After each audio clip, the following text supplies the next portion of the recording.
do that. If we could put, you know, I'm a professor at Trinity Bible College, right? Yes, sir. And I feel like I helped start that by backing you when you did Little Red Schoolhouse. But if the society that I envision with Liberty Villages, whether it's teepees or yurts, you know, there's a place right down there in Texas that they build these dome homes. They blow them up, spray them with concrete, and you got a concrete dome that'll withstand a tornado. Oh yeah. That's just north of Austin a little bit. And if we did that in every one of those houses, teepees, yurts, cabins, with just enough room for you to keep all your stuff in, if each of those things comes with a computer, a satellite dish, and you got Wi-Fi in it, you can educate your children and you can educate yourself, taking the courses that Timothy Bible College offers, feeding yourself, feeding your family, feeding your neighbors. You know, 90% of them are on CD. And like you said, we use Skype for online classes. That's If you go back to the Little Red Schoolhouse time in our history, the Little Red Schoolhouse then wasn't designed to monopolize your child and take them from your care. It was designed to fill in the time when you were doing things on the ranch or the farm where little Junior couldn't take part, but you still wanted him educated, so you hired this person to come in and take up the slack. They were not to control your child. That's right. And you know what? My grandfather taught me to read. I sat on his lap and he read me comic books. So when I went into school, I could already read. I helped the teacher teach other people to read. You know, they don't do that nowadays. Well, that's the way I envision the whole Liberty Village thing. But we couldn't do Liberty Village at your place because there's zoning against it. This is one of the things. Well, they won't let you do that. They won't let you do that. They won't let you do that. Yeah, I've tried to look into it. They won't. And again, it's taking away privileges, our own rights that we ought to have. If you own the property, why don't you get to do with it what you want to do if it doesn't bother anybody else?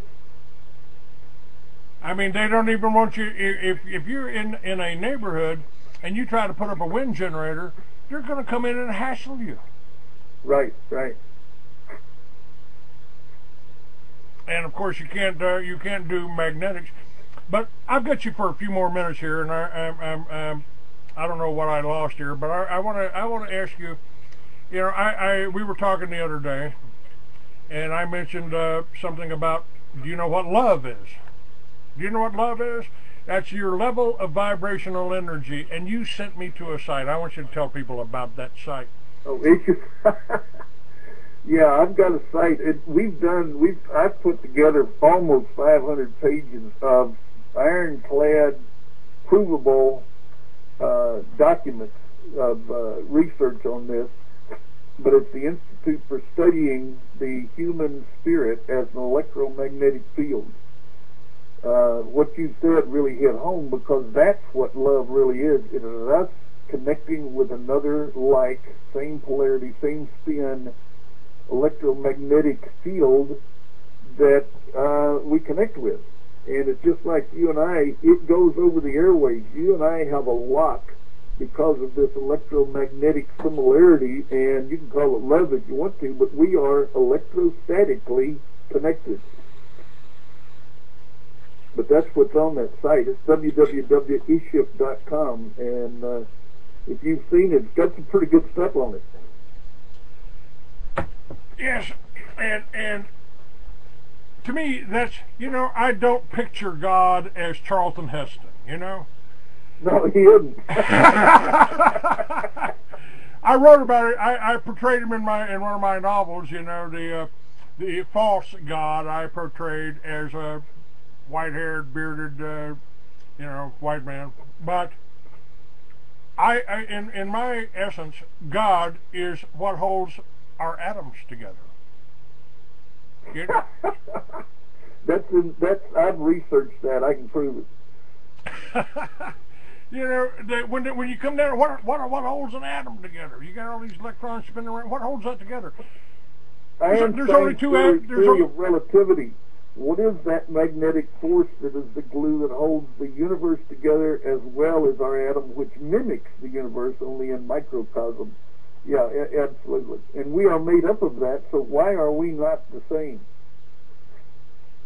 Well, electrocardiogram measured that field, which is your heart. It's an electromagnetic field. That's why they can measure it.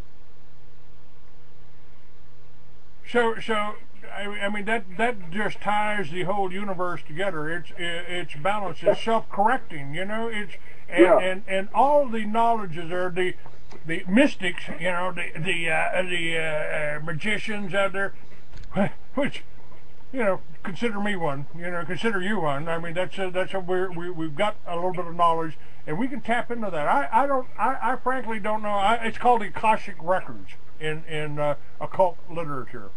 Right. And you know, to me, it's just it's a history book that God wrote for us, and here it is. Here it is. You can go there and look at it. You can gain in and the internet. If we really understood it, I have in my issue commentary that I have picked up with the research, all the way through there, I have laced Bible because one proves the other over and over again. If you look at Ezekiel, wheel in a wheel, it's a gyroscope. What's a wheel in a wheel? It's a gyroscope, and you know that when these things spin, these circles spin, they create a magnetic field. It becomes simplified, and we begin to understand what the whole thing's about. You know, the American Indian had enough sense to walk around barefooted so that his polarity was linked properly to the earth he's walking on.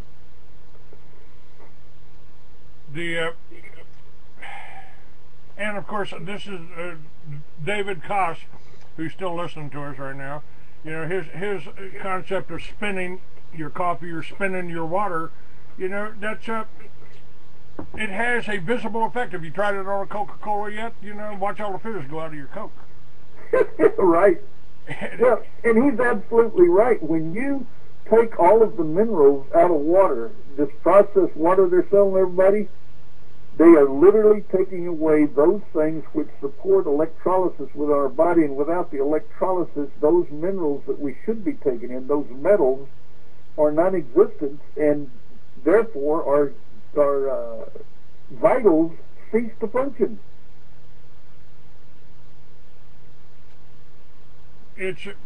Well, we've got David's got a slogan for his presidential campaign. It's called Hemp Hydrogen.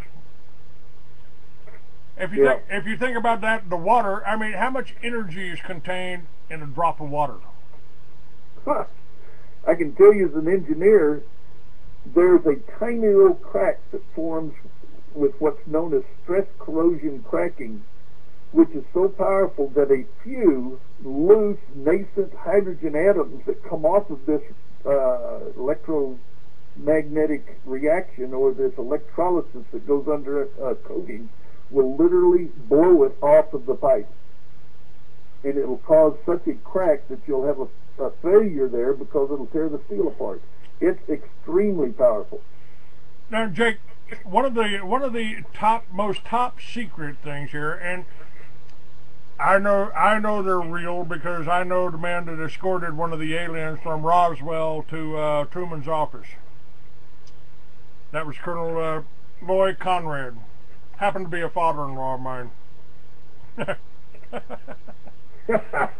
I've had a lot of interesting father-in-laws.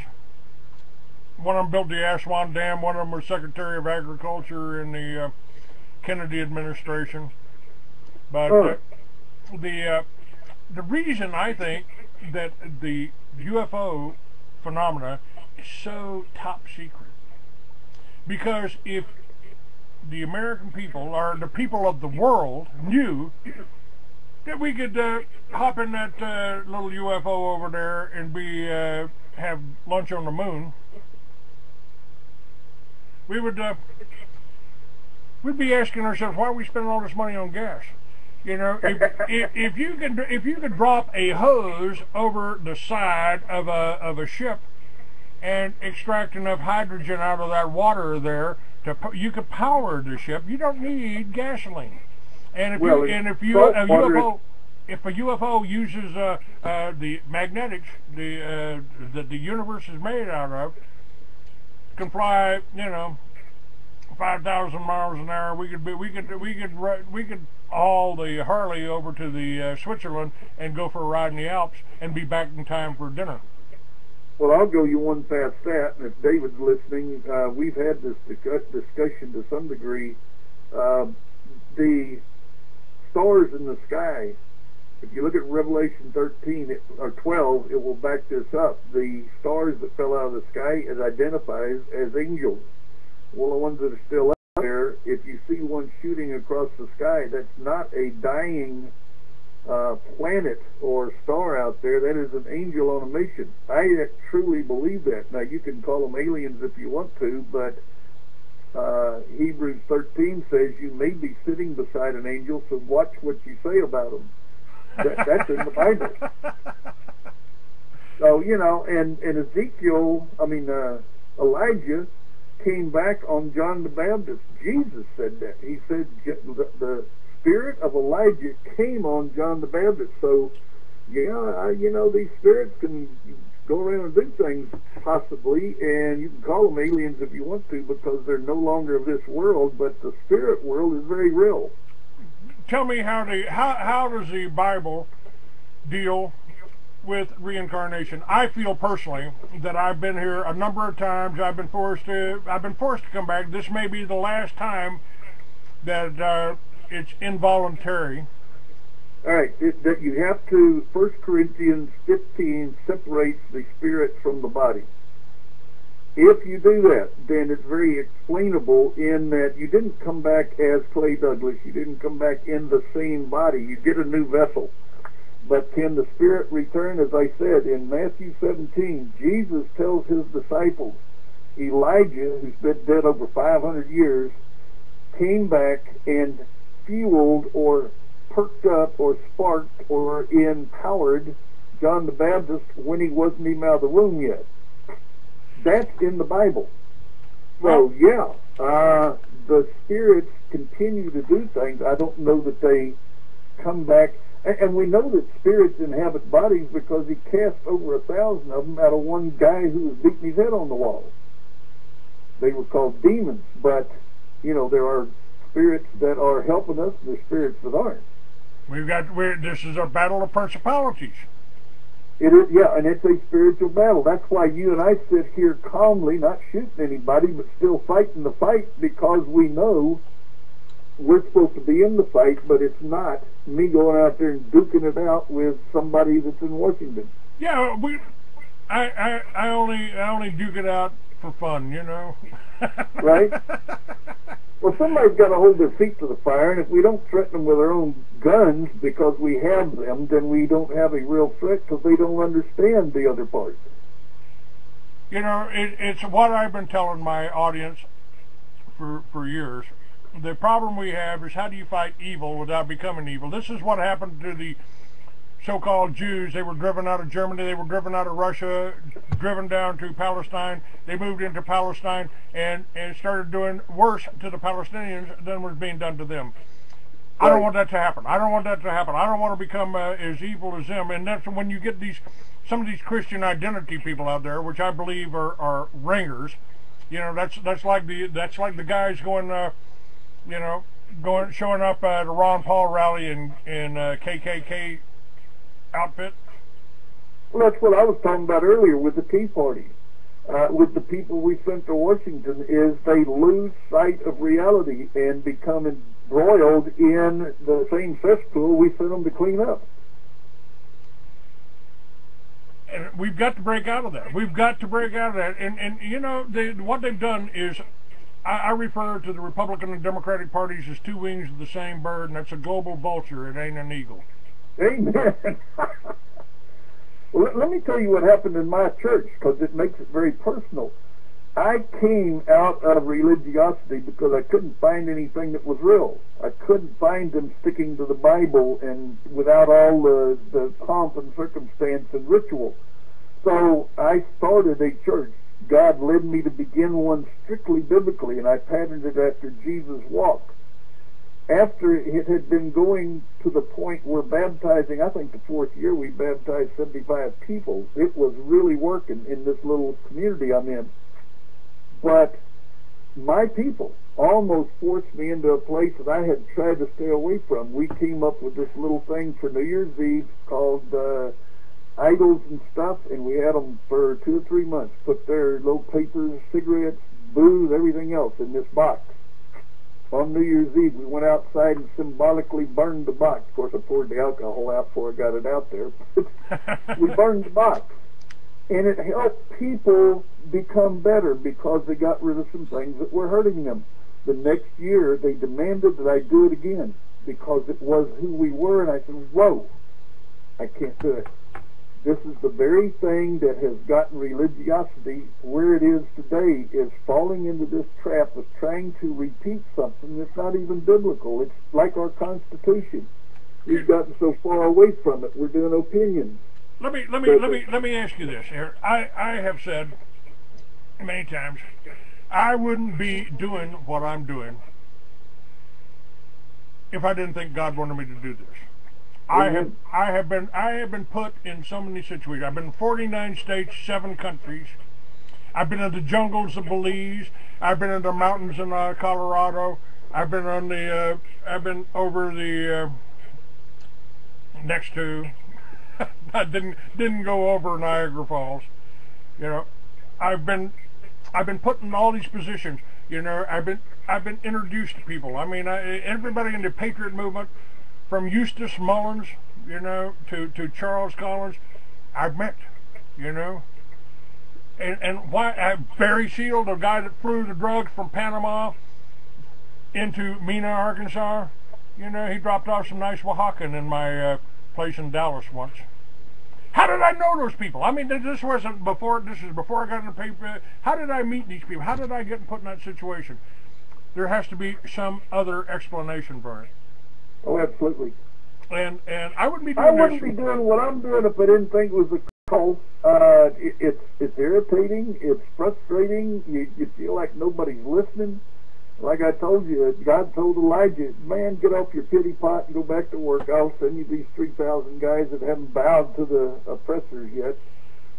Well, that's what keeps me going. Right now, I sent off 4 of my books and my radio shows to a national advertising agency. That I managed to talk to one guy there that understands what's going on, understands the whole communist plot, understands what we're fighting against. If he helps me, that's all it takes. Just one people. If a few hundred bucks, and that's all it takes to get my ads and radio, television interview report. Get this radio show up there. Get this. There are millions of Americans out there that need to read my books. They want to read my books. Yeah. And so I am actually really marketable. I'm really marketable there. If they would give us what we're trying to do, you and me, I'm just talking about you and me and what we're into. If they would give us about $1.5 million, we could get it going. I would have the Liberty Villages with featuring Timothy Bible College and the Little Red Schoolhouse and the solar and the wind generators. We can make ourselves, folks. You know what solar panels are made out of? Sand. Yeah. You bet. Come on, we can do this. They don't want you to know. And if we start doing this, we've got our freedom back. They'll try to stop it. They're still going to try to stop it. They're still going. You know, if you got the attitude, I just want to stay below the radar. Well, even in a democracy, though, if we had 1,000 people, it's more than they can discount. They would have to say, "Uh-oh, they're real." 1,000 people would get the attention of people we need to get the attention of. Now, somebody said on the chat room, I believe in God my own way. However, I don't see use in the Bible for an answer. I want to kind of respond to that, because the Bible is a history book, and it's more than that. Maybe somebody way back then could see the plan, could see what the tyrants, which have been around for thousands of years, wanted to do. And they put it in there. They were moved by God. I don't believe God stopped talking to us 2,000 years ago. God is talking to you right now. God Amen. is talking to you right now. And he's sitting right here behind me and sitting right behind Jake Wade. And he's telling you the truth. He's telling you the truth about this. They don't like you. They don't want you. You are only a animal to them, a slave to them. They want to enslave you. That's the Amen. evil ones. That's the evil Amen. ones, folks. And Absolutely. And God didn't stop talking to us 2,000 years ago. Keep No, that didn't. in mind. Everything that, but they don't want you to hear. They don't want you to hear how you can be self-sufficient. How you can be. It's like James Forrestal said to when he was talking to McCarthy. And McCarthy said something about the communists being stupid, and Forrestal replied, "They're not stupid. Consistency is not the mark of stupidity. If they were just stupid, occasionally they'd make a mistake in our favor." Amen. Amen. Listen, I'm going to have to go. I have a class at 10:45, 30 miles from here. Well, I really appreciate you spending this extra time with me. I got that You on bet. recorded. This last 20 minutes here is fantastic. I was going to play. Anytime, I my was. friend. I was going to play a song for you, but I'll put it on the recording. It'll be up on YouTube and all that. It was. But you can pull it up on the internet. It's called "Conversation with the Devil" by Ray Wiley Hubbard. Would you like me to send you a CD of my singing spiritual songs? Absolutely, absolutely. All right, I'll do that. I'm going to have to go. Go. But God bless you, my friend, and anytime, it can be tomorrow. Holler at me. I appreciate that. Jake Wade, Take care. God bless you. Thank you. God bless you, sir. Bye-bye.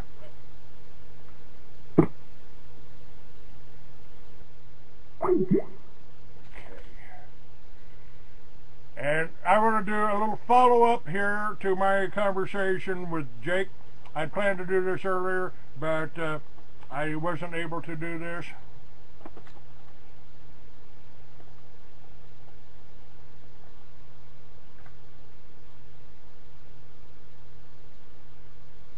And let me do this.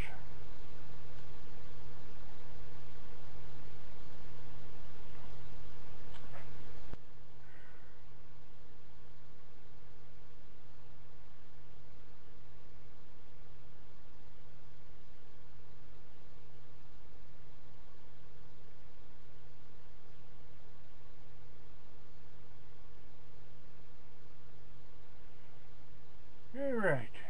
Let me do this. And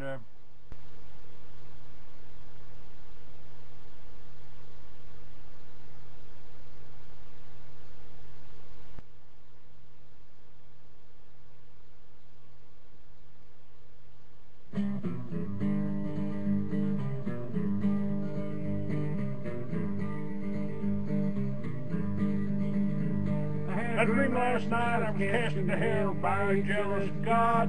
The devil walked up and said, "You don't need no lightning rod." It hardly ever rains down here. I can recall the last storm. You ain't gonna need that leather jacket. It gets kind of warm. But there's one way in and no way out. It looks like you're here to stay. The place is a mess. It's overcrowded. More coming in every day. I said, "Oh man, wait a minute, there's gotta be something wrong. I ain't a bad guy, just write these little songs. I always pay my union dues, I don't pay the passing lane." And he said, "We're all out about all that whiskey and the cocaine." I said, "Well, yeah, but that's no reason to throw me in hell, because I didn't use this cocaine to get high, just like the way it smelled." He said, come over here, son, let me show you around. Over there's where we put the preachers. I never liked those clowns. They're always blaming me for everything wrong under the sun. It ain't that hard to do what's right, it's just maybe not as much fun. Then they walk around thinking they're better than me and you, and then they caught in a motel room doing what they told not to do. Now the murderers and the rapists, they go in this fiery lake, as well as most of the politicians and the cops on the take. And all the mothers who wait till they get to Kmart to spank their kids, instead of showing them what to do right, they just hit them for what they did. And all the daddies who run off and abandon their daughters and sons, or anybody who hurts the parents on the burden, it's done. Everybody's down here, I said, who's up in heaven with God and the Son. Oh, some saints and mystics and students of metaphysics 101. People who care and share and love and try to do what's right.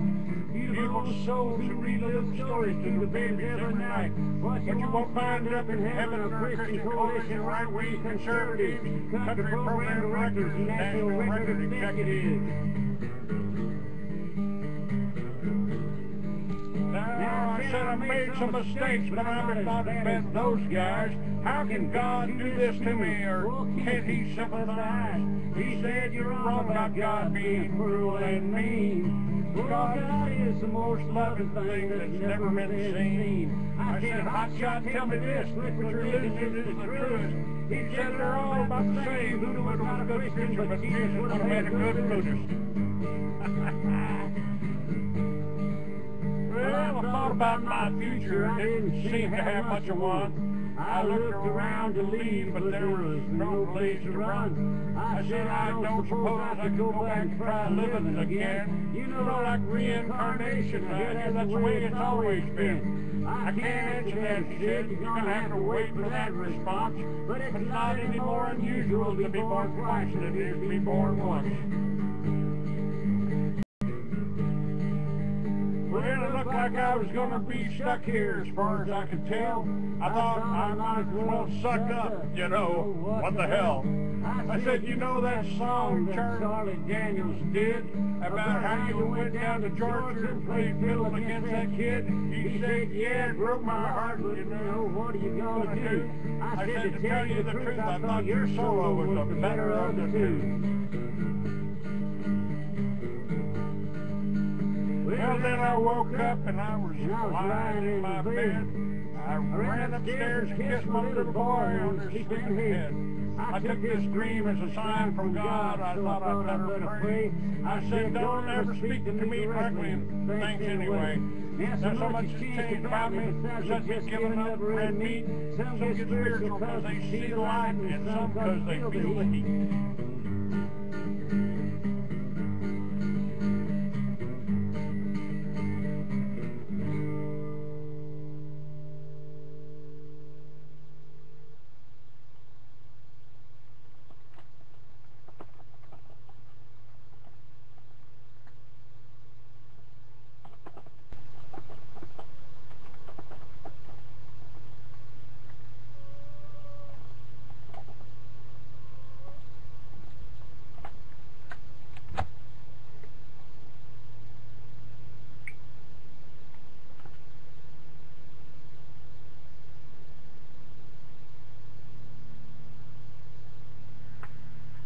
Okay, boys, I'm coming here. Just a second.